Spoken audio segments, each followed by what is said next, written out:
Uhali gani mtazamaji wa Kishamba TV. Leo hii kikosi cha timu ya Taifa Stars kimeendelea na mazoezi ya utimamu wa mwili iliyofanyika kwenye jimu ya Radisson Blue Hotel nchini Misri kujiandaa na AFCON 2023 ambayo itafanyika kule Ivory Coast kuanzia mwezi Januari. Na tunafahamu Taifa Stars wameweka kambi ya muda mfupi kuelekea michuano hiyo ambayo inakwenda kuanza kutimua vumbi mwezi ujao, na kama ambavyo unatazama hapo ni wachezaji mbalimbali wa Taifa Stars, na hapo ukimtazama ni goalkeeper Aisha Manula wakiwa wanaendelea na mazoezi.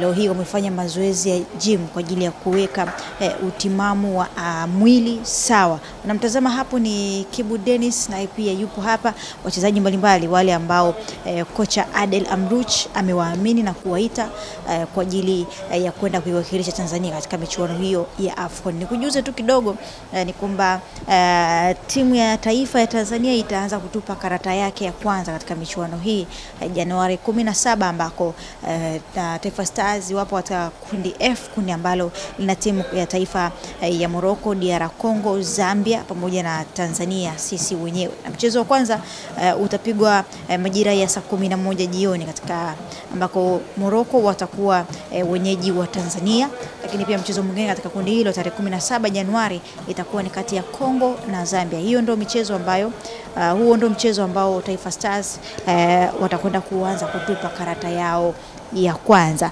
Na kocha Adel Amrouche tayari amekwisha kutangaza kile kikosi chake ama kile kikosi cha mchujo mara baada ya kile kikosi cha wachezaji takribani 55. Tusubiri tuone kile ambacho kitajiri. Taifa Stars wameamua kuweka kambi kule nchini Misri kwa ajili ya maandalizi, sehemu ambayo kocha yeye anaamini itakuwa ni sehemu salama zaidi kwa ajili ya kuandaa wachezaji wake kuelekea michuano hiyo. Ni kujuza kidogo tu juu ya wachezaji ambao wamesafiri kwenda huko kambini.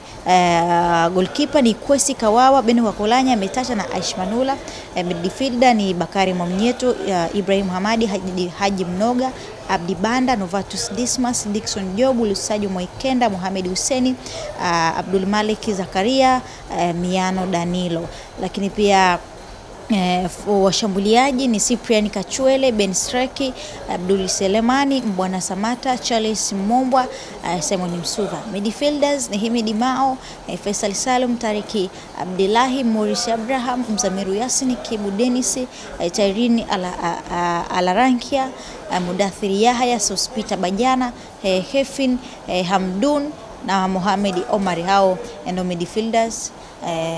Wachezaji hao ama jeshi hilo ambalo limesafiri moja kwa moja kuelekea huko nchini Misri, na tayari maandalizi yanaendelea. Kambi inaendelea vizuri kabisa kwa mujibu wa afisa habari wa TFF Clifford Mario Ndimbo. Tuiombee timu yetu ya taifa, tusubiri kile ambacho kitajiri katika michuano hii ya AFCON ambayo inafanyika kule nchini Ivory Coast, na Mungu akipenda, Mungu akijalia, Kishamba TV na sita kuwepo kule kwa ajili ya kukuletea taarifa zote ambazo zitakuwa zinajiri huku katika michuano hii ambayo inaanza kutimua vumbi mwezi Januari. Jina langu ni Teddy Tino, endelea kufuatilia Kishamba TV.